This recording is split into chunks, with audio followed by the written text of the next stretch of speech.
All right, guys, today we're going to talk about 5 ways that you can actually help a widow. Now, this brings somewhat of an actual conundrum, right? Because especially in the early days of grief and loss, you have a widow that all of a sudden has had new tasks and responsibilities and burdens domestically around the house just thrust upon her.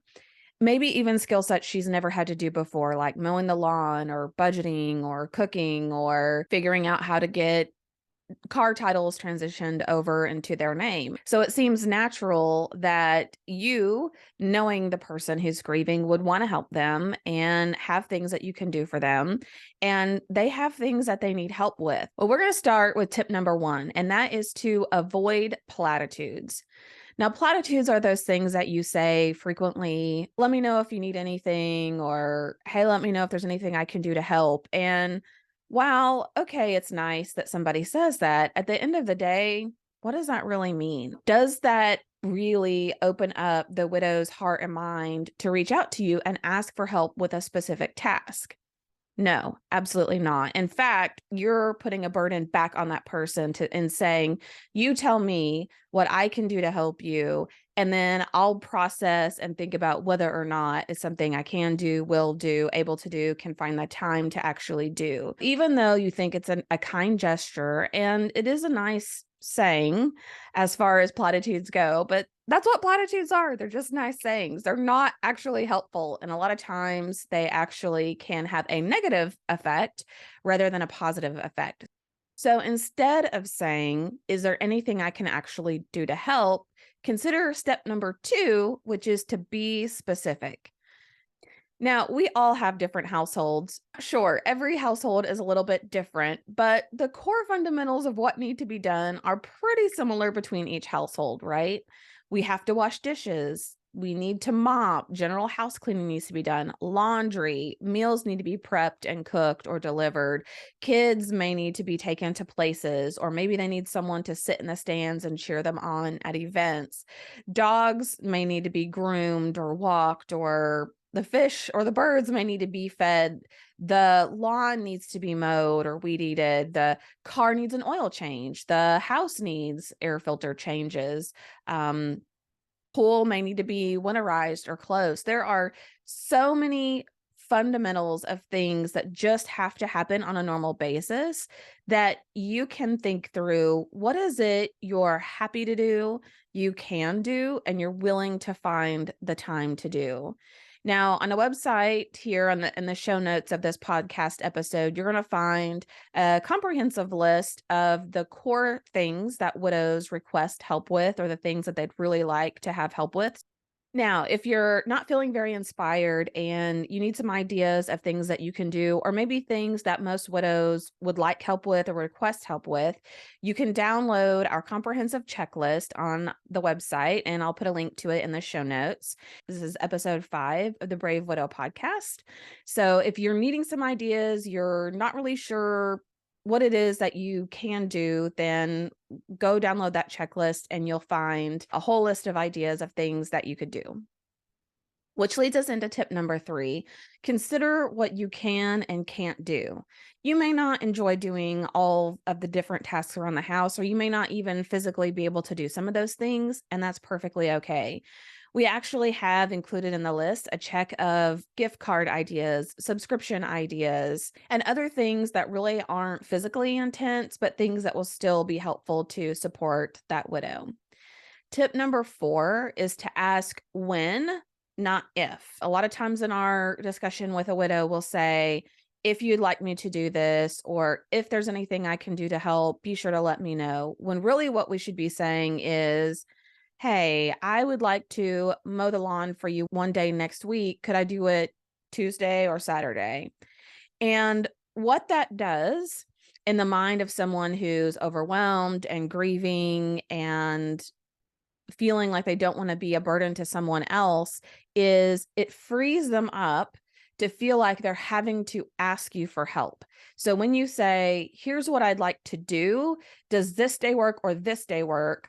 It's almost like in your mind, it's already done and solidified. That's what you'll be helping with. And so a widow feels much more free to say, oh, actually, this day would be great. I really appreciate that. And it's not a burden on her to think of something you can do, to ask you to do it, and then to feel like you have to go now and find the time to actually do it. This is one of the reasons why widows actually have a really hard time accepting help, is because even though you say, hey, if there's anything I can do, let me know, they still feel like they're having to inconvenience you and ask you. But when you say, here's something I can do, here's when I can do it, those hurdles are already cleared and free. And all she has to do is say, yes, that day works for me, or no, that day doesn't work for me. Could you do it another time? Or could you do it possibly on this day here? A great example of this is my neighbors. I was sick with COVID. Nathan and I were both sick for probably a good 3 weeks, and it was going on a month to the time that he actually passed. And with having COVID and pneumonia, my lungs didn't function properly. I couldn't do as much as even sweep off my porch without having to sit down, take breaks, take naps, and really catch my breath. My heart was inflamed and my lungs were still affected by the pneumonia that was left, that had happened. So during the time that we were sick, it's the heat of summer, the grass is growing like crazy. There's weeds all around the pool, and out in the field, the grass had really gotten out of control. It had grown up high. And while I was sick, I didn't care. I was trying to focus on just surviving the day and trying to get through moment by moment. I hadn't even thought about calling anyone to handle the fields, handle the yard, any of that. So my neighbors said, hey, we'd like to come over and brush hog for you and mow and generally just clean up the yard. I think I tried to delay them for a while, just saying, oh, I'll call somebody. You don't have to worry about that. And then basically I got a response back that said, hey, we're doing it. This is the day we're coming over. Let me know if that's going to be a problem. And I just remember feeling this sense of relief. Wow. First of all, these people are really committed to helping. Like they've already made up their mind they're going to help. Number two, they've already scheduled time to come and do it. And number three, I'm actually going to be a barrier to them and their plans if I say no. So it really tilted the odds in their favor that I would say yes, and that would be acceptable. And obviously, if I didn't feel comfortable with that, I would say no. One day, my dad came over to visit with me, and he brought his shoes and gardening supplies and all of that. And I told him, thank you so much for being willing to do that and for weeding around the pool and the flower beds. I've already actually scheduled for someone to come out and do that, so don't worry about it. From a widow's perspective, you obviously can still say no and tell people you really appreciate it, but it is incredibly impactful when somebody's already made up their mind, they want to help you, this is how they're going to help you, and they've cleared the time to do it. Widows do not want to be an inconvenience to anyone. They're feeling vulnerable, they're feeling overwhelmed, they're feeling fragile during each moment, and the last thing they want to do is inconvenience someone else or feel like they're putting a burden of their life on someone else. So that's why some of these tips are so critically important. All right, that takes us to tip number 5, which is to be persistent. Now, I don't mean harass the person or show up at their house unannounced, which for us hardcore introverts, we hate that. So please call or text before you just show up. But what I mean is be persistent. The first time you ask, they may say no. The second or third time you ask, they may say no. But if you are specific with what you can do, if you offer times that you would be available to do it, then you can help massage the conversation to say, maybe you don't want me to help with the laundry. Maybe that person's embarrassed. They don't want me to see their dirty underwear or something. So maybe they don't want me to do laundry. How about if I mop your kitchen? Or what if I dropped your comforters off at the dry cleaning place? What else can I do to help you if you would not like for me to help you with this particular task? But be consistent, but be persistent. I can tell you there are so many people that were reaching out to me, sending me messages, trying to call, texting, Facebook messages. And all I wanted was just quiet, just time to focus and reflect and take care of myself that I had to give myself grace. And I had to say, if I can't respond to everyone, certainly not timely. If I can respond to them, it may just take quite a bit longer than normal. And I had to tell myself that that's perfectly okay. I'm in survival mode. I'm in crisis management. Like, I am doing the bare minimum that I have to for my family and everything on the personal aspect of life to feel like we're surviving, much less even thinking about having hope for the future in those first few days and weeks. If the person's not responding, just know they do notice. They do notice when you're messaging them, when you reach out, and they do appreciate it, even if they're not very good at responding and telling you that. So, also with being persistent is that most people have heavy stages of grieving those first few weeks, months, and sometimes even the first couple of years. So, what tends to happen when a widow loses someone is that there's this flurry of activity and outreach, right? There's all these people coming in saying, we want to help, we want to do this, we're going to bring meals, we're going to give you gift cards, we're going to do this. And then after the first maybe 2 or 3 weeks, it all dies down.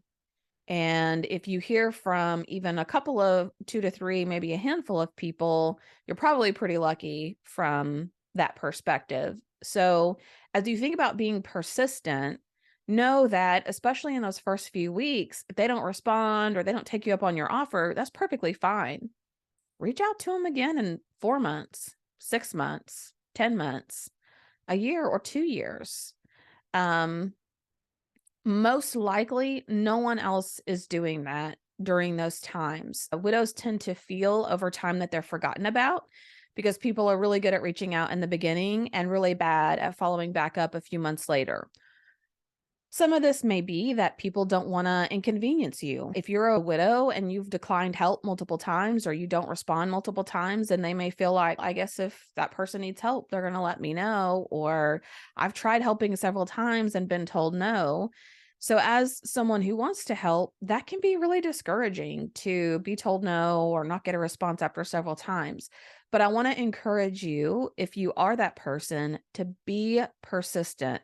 Just keep reaching out. Just keep asking, keep offering. People do notice. When I was going through those first few months of grieving, there were a lot of people that I didn't respond to. And there are probably a good 2 or 3 people who were very consistent in texting me, sending me cards, sending me little gifts for holidays, birthdays, different types of events, and who just kind of overwhelmed me with the knowledge that they thought about me, they cared, they loved me, and I was still present in their life, even though there were many times I may not even acknowledge that they sent a card or a text or reached out to me. And I just remember being so blown away by that. Like, sometimes we go through a traumatic event, and especially something like losing your spouse, and there are people that you think would be the ones who always keep you top of mind, who always surround you and help you, who are always there for you,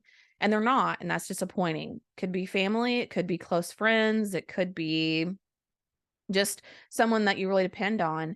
And then there always tends to be this other group of people that maybe you're pretty good friends with, or your acquaintances or neighbors or whatever it is. And man, they come out strong for you. They're consistent. They do not give up on you. And they want you to know they are there for you through thick and thin. And those people surprise you because you think, wow, would I have done that for them if they were in this situation? Did I even think that they cared about me that much? This is surprising.